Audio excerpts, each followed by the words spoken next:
بسم اللہ الرحمن الرحیم۔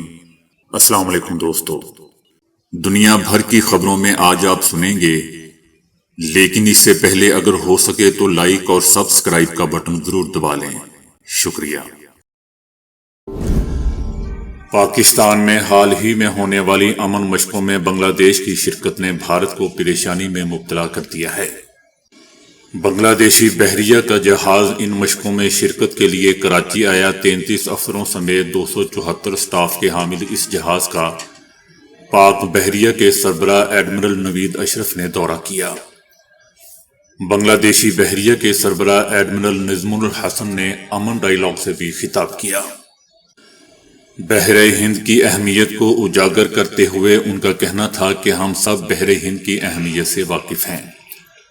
حالیہ دور میں یہ نظریہ ابھر رہا ہے کہ انڈین اوشن ریجن کو انڈو پیسیفک میں تبدیل کیا جائے، جیسا کہ ہم دیکھ رہے ہیں کہ ممالک اشتراک اور تعاون کر رہے ہیں۔ بحر الکاہل سے تعلق رکھنے والے مندوب بھی یہاں موجود ہیں۔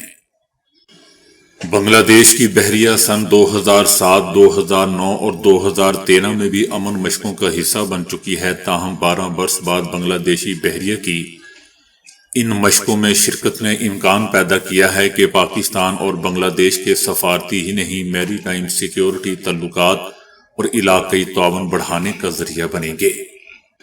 ان امن مشقوں نے بنگلہ دیش کی شرکت کو بھارت کو پریشانی میں مبتلا کر دیا ہے۔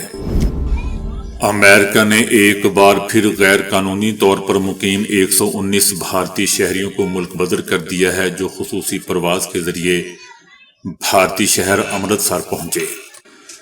ڈیپورٹ کیے گئے بھارتی شہریوں کے مطابق امریکی حکام نے ایک بار پھر انہیں زنجیروں اور ہتھکڑیوں میں جکڑ کر بھیجا، جس پر وطن واپس پہنچنے پر ان کے اہل خانہ نے شدید غم و غصے کا اظہار کیا۔ بھارتی میڈیا کا کہنا ہے کہ امیگریشن کریک ڈاؤن کے تحت ان افراد کو امریکہ سے بے دخل کیا گیا۔ صدر ٹرمپ کی انتظامیہ کے سخت امیگریشن قوانین کے تحت بے دخل کیے جانے والے بھارتی شہریوں کا یہ دوسرا گروپ ہے۔ امریکی ریپبلکن اراکین کانگریس نے صدر ٹرمپ کی پالیسیوں کو روکنے والے 2 وفاقی ججز کے خلاف مواخذے کی کارروائی کا اعلان کیا ہے۔ مواخذے کی تحریک پر کام شروع کر دیا گیا ہے۔ ججز نے ٹرمپ حکومت کے وفاقی اخراجات منجمد کرنے کے فیصلے کو کالعدم قرار دیا تھا۔ دوسرے جج نے ٹرمپ انتظامیہ کو محکمہ خزانہ کے ریکارڈ تک رسائی دینے سے روک دیا تھا۔ صدر ٹرمپ نے اس معاملے پر اپنے رد عمل میں کہا تھا کہ ہمیں ان ججز کے کردار کا جائزہ لینا ہوگا، کیونکہ یہ ایک سنجیدہ خلاف ورزی لگتی ہے۔ نائب صدر جے ڈی وینس نے بھی ججز پر اختیارات سے تجاوز کرنے کا الزام لگایا اور کہا کہ یہ ججز انتظامیہ کے جائز اختیارات پر قابض ہونے کی کوشش کر رہے ہیں۔ ماہرین کا کہنا ہے کہ ججز کو ہٹانے کے لیے مواخذے کی کامیابی مشکل نظر آ رہی ہے، کیونکہ اس کے لیے ایوان نمائندگان میں اکثریت اور سینٹ میں 2/3 ووٹ درکار ہوں گے۔ امریکہ میں دوستو، عدالتی مواخذے کے کیسز نایاب ہوتے ہیں اور عام طور پر انہیں بدعنوانی، جھوٹی گواہی یا سنگین ذاتی بدعملی کی بنیاد پر لایا جاتا ہے۔ آخری بار 2010 میں کسی جج کو مواخذے کے ذریعے برطرف کیا گیا تھا۔ اس واقعہ نے امریکہ میں عدلیہ اور ایگزیکٹو برانچ کے درمیان کشیدگی کو مزید بڑھا دیا ہے۔ مبصرین کا کہنا ہے کہ یہ معاملہ ریپبلکن پارٹی اور وفاقی عدلیہ کے درمیان کھلی جنگ کی صورت اختیار کر سکتا ہے۔ دوستو، میرے خیال سے جس طرح کی صدر ٹرمپ کی نیچر ہے، یقیناً یہ جنگ کی صورت اختیار کرے گا اور ضرور کرے گا۔ سونے کی تلاش مہنگی پڑ گئی۔ مالی میں کان بیٹھنے سے 48 افراد اپنی جان سے گئے اور بہت سے لاپتہ ہیں۔ یاد رہے دوستو کہ مالی میں سونے کی غیر محفوظ کان کنی انسانی جانوں کے لیے مسلسل خطرہ بنی ہوئی ہے۔ بتایا جا رہا ہے کہ بعض متاثرین پانی میں جا گرے، جن میں ایک خاتون بھی شامل تھی، جس کی پیٹھ پر اس کا بچہ بھی موجود تھا۔ یاد رہے دوستو کہ مالی افریقہ کے بڑے سونے پیدا کرنے والے ممالک میں شامل ہے، لیکن غیر منظم کان کنی اکثر خطرناک حادثات کا سبب بنتی ہے۔ حکومت غیر قانونی کان کنی پر قابو پانے کے لیے جدوجہد کر رہی ہے، تاہم حادثات میں مسلسل ہی اضافہ ہو رہا ہے۔ جنوری 2025 میں بھی دوستو جنوبی مالی میں لینڈ سلائیڈنگ کے باعث کم از کم 10 افراد مارے گئے تھے، جن میں زیادہ تر خواتین تھیں۔ اس کے علاوہ 2024 میں اسی علاقے میں ایک سرنگ منہدم ہونے کے نتیجے میں 70 سے زائد افراد مارے گئے تھے۔ امریکہ سے 2000 وزنی بموں کی کھیپ اسرائیل پہنچ گئی۔ گزشتہ رات کو پہنچنے والے جہاز سے 2000 پاؤنڈ وزنی بموں کی بڑی مقدار اشدود پورٹ پر اتاری گئی۔ بموں کو درجنوں ٹرکوں پر لوڈ کر کے اسرائیلی ایئر بیسز کی طرف روانہ کر دیا گیا۔ اسرائیلی حکومت نے بموں کی آمد پر خوشی کا اظہار کرتے ہوئے کہا کہ یہ کھیپ صدر ٹرمپ کی انتظامیہ کی جانب سے جاری کی گئی، جو دونوں ملکوں کے درمیان مضبوط اتحادی تعلقات کو ظاہر کرتی ہے۔ دوستو، اس میں کیا کوئی شک ہے؟ اسرائیلی حکومت کا کہنا ہے کہ اکتوبر 2023 میں جنگ کے آغاز سے لے کر اب تک 76,000 ٹن سے زائد فوجی ساز و سامان اسرائیل پہنچ چکا ہے، جس میں سے زیادہ تر سامان امریکہ سے آیا تھا۔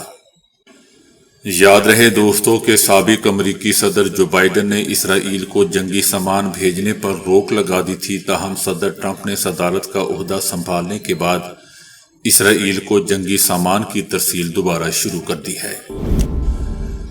امریکی صدر ٹرمپ اور ان کے مشیر ایلون مسک کی جانب سے سرکاری ملازمتوں میں کٹوتی کی مہم کے تحت 9,500 سے زائد وفاقی ملازمین کو برطرف کر دیا گیا ہے۔ صدر ٹرمپ کا کہنا ہے کہ امریکی حکومت غیر ضروری اخراجات میں جھگڑی ہوئی ہے اور 36,000 ارب ڈالر کے قرضے میں ڈوبی ہوئی ہے۔ گزشتہ سال 1,800 ارب ڈالر کا خسارہ ہوا تھا، جسے کم کرنے کے لیے اصلاحات ضروری ہیں۔ ایلون مسک کی پالیسیوں اور اثر و رسوخ پر کئی ہلکے سوالات اٹھا رہے ہیں، کیونکہ ان کے فیصلوں سے سرکاری محکمے اور عوامی خدمات متاثر ہو رہی ہیں۔ یو ایس ایڈ اور کنزیومر فائنینشل پروٹیکشن بیورو جیسے اداروں کو تقریباً مکمل طور پر بند کرنے کی کوشش کی جا رہی ہے۔ یہ معاشی اصلاحات دوستو امریکہ کی وفاقی بیوروکریسی میں ہلچل مچا چکی ہیں اور مستقبل میں مزید سخت اقدامات کیے جا سکتے ہیں۔ بھارت کے شہر نئی دہلی کے ریلوے اسٹیشن پر ہندوؤں کے مذہبی تہوار کے میلے میں جانے والے مسافروں میں بھگدڑ مچ گئی، جس کی وجہ سے 18 افراد مارے گئے جبکہ 10 زخمی ہوئے۔ ڈاکٹرز کا کہنا ہے کہ بعض زخمیوں کی حالت تشویشناک ہے اور خدشہ ہے کہ ہلاکتوں کی تعداد میں اضافہ ہو سکتا ہے۔ بھارتی وزیر اعظم نریندر مودی نے کہا ہے کہ وہ ان تمام لوگوں کے ساتھ ہیں جنہوں نے اپنے پیاروں کو کھو دیا ہے۔ عینی شاہدین کا کہنا تھا کہ اسٹیشن پر بہت بڑا ہجوم جمع ہو گیا تھا۔ ایک شخص کا یہ بھی کہنا تھا کہ اتنے بڑے ہجوم کو کنٹرول کرنا پولیس کے بس میں نہیں تھا۔ ریلوے اسٹیشن کی انتظامیہ کا کہنا ہے کہ اسٹیشن کے اندر 2 ٹرینیں تاخیر کا شکار ہوئیں، جبکہ تیسری ٹرین پر یاک راج جانے والی تھی، جس کی وجہ سے اسٹیشن پر کافی ہجوم اکٹھا ہو گیا۔ پولیس کا کہنا ہے کہ ہجوم کی وجہ سے صورتحال 10 سے 15 منٹ کے لیے بے قابو ہو گئی اور جس کا نتیجہ انتہائی بھیانک نکلا۔ یاد رہے دوستو کہ چند ہفتے پہلے بھی شمالی بھارت میں ایک تہوار کے موقع پر صبح سویرے ہجوم میں بھگدڑ مچنے سے درجنوں افراد مارے گئے تھے۔ لاکھوں ہندو 6 ہفتوں تک جاری رہنے والے تہوار کے مقدس دنوں میں سے ایک پر مقدس ندی کے پانی میں غوطہ لگانے کے لیے جمع ہوئے تھے۔ سعودی عرب، متحدہ عرب امارات اور عمان سمیت دوستو 11 ملکوں سے گزشتہ 48 گھنٹوں کے دوران مزید 173 پاکستانیوں کو ڈیپورٹ کیا گیا ہے، جن میں سے 24 کو کراچی میں گرفتار کر لیا گیا۔ امیگریشن کا کہنا ہے کہ سعودی عرب میں بلیک لسٹ، بھیک مانگنے، منشیات فروشی، غیر قانونی قیام، کفیل کے بغیر کام کرنے، ملازمت سے مفرور اور معاہدے کے برخلاف کرنے پر حراست میں لے کر 94 پاکستانیوں کو ڈیپورٹ کیا گیا ہے۔ متحدہ عرب امارات میں جیل رہائی دے کر غیر قانونی کام اور دیگر الزامات کے تحت 40 پاکستانیوں کو گزشتہ 48 گھنٹوں کے دوران ڈیپورٹ کر کے کراچی بھیجا گیا۔ پاکستان میں خشک سالی کے باعث ڈیموں اور زیر زمین پانی کی سطح شدید کم ہو چکی ہے، جس کی وجہ سے پانی کا بحران شدت اختیار کر گیا ہے۔ راولپنڈی میں زیر زمین پانی کا لیول 700 فٹ نیچے چلا گیا ہے، جس کے بعد واسا نے راولپنڈی شہر میں ایمرجنسی نافذ کر دی ہے۔ دوستو، جس شہر میں میں رہتا ہوں وہاں نیچے صرف 80 فٹ کے فاصلے پر پانی نمودار ہو جاتا ہے۔ 700 فٹ بہت نیچے پانی ہے۔ اس کے علاوہ بارشیں کم ہونے کی وجہ سے ملک بھر میں گندم کی پیداوار متاثر ہونے کا بھی خدشہ ہے، کیونکہ دسمبر، جنوری اور فروری کے پہلے 2 ہفتوں میں بارشیں بہت کم ہوئی تھیں۔ اس حوالے سے ایم ڈی واسا کا کہنا ہے کہ فروری اور مارچ میں بارشیں نہ ہوئیں تو پانی کا مسئلہ مزید سنگین ہو جائے گا۔ محکمہ موسمیات پہلے ہی کم بارشوں کی پیش گوئی کر چکا ہے۔ بھل صفائی کا دورانیہ طویل ہونے سے بھی پانی کی دستیابی میں کمی واقع ہوئی ہے۔ ادھر کاشتکار بھی پریشان ہیں اور ان کا کہنا ہے کہ برانی اور نہری علاقوں میں ایک جیسی صورتحال ہے۔ شہروں کے گرد و نواح میں نہری پانی نہ ملنے پر کئی کسان سیوریج کا پانی استعمال کر رہے ہیں۔ دوسری جانب دوستو، تھر پار کر کے شہروں مٹھی اور اسلام کوٹ کی 1 لاکھ سے زائد آبادی کو 2 مہینوں سے میٹھے پانی کی فراہمی معطل ہے، جس کے باعث پینے کے پانی کا بحران شدت اختیار کر چکا ہے اور شہری بورنگ کا کڑوا پانی پینے پر مجبور ہیں۔ سٹوریج ٹینک خالی ہونے سے مٹھی اور اسلام کوٹ کو پانی کی فراہمی معطل ہے۔ Army chief general Asim Munir کا کہنا ہے کہ ہمیں اپنے مذہب اور تہذیب پر فخر ہے، کبھی بھی فتنہ الخوارج کو اپنی فرسودہ سوچ ملک پر مسلط نہیں کرنے دیں گے۔ آرمی چیف کا یہ بھی کہنا تھا کہ پاکستانی عوام بالخصوص نوجوانوں کا پاک فوج سے ایک انتہائی مضبوط رشتہ ہے۔ ملک دشمن عناصر کی فوج اور عوام کے درمیان خلیج ڈالنے کی کوششیں ہمیشہ ناکام رہی ہیں اور رہیں گی۔ جب تک قوم خصوصاً نوجوان ساتھ کھڑے ہیں، پاک فوج کبھی نہیں ہارے گی۔ ہمارے لیے پاکستانیت سب سے اہم ہے۔ آرمی چیف کا کہنا تھا کہ آج بھی فوج فتنہ الخوارج سے روزانہ کی بنیادوں پر لڑ رہی ہے۔ ہم مذہب کی ان کی تشریح سے متفق نہیں ہیں۔ اسلام دنیا میں سب سے پہلا مذہب ہے جس نے عورت کو عزت دے کر آسمان تک پہنچایا، چاہے ایک عورت ماں ہو، بیوی ہو یا بہن ہو، کسی بھی کردار میں اسلام نے عورت کو عزت دی ہے۔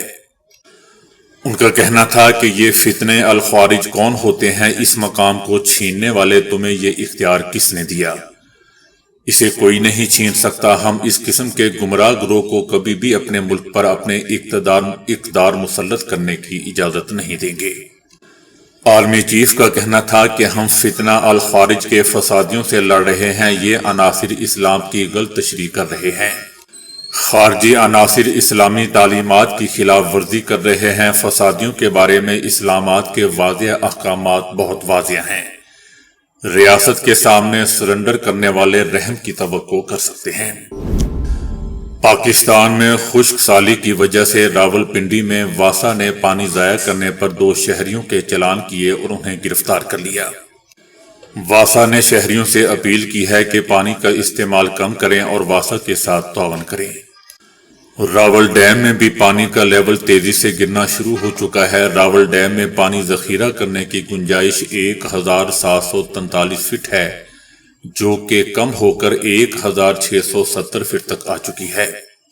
راول ڈیم میں پانی کی آمد نہ ہونے کے برابر ہے۔ راول ڈیم سے پانی کا اخراج 95.13 فٹ ہے۔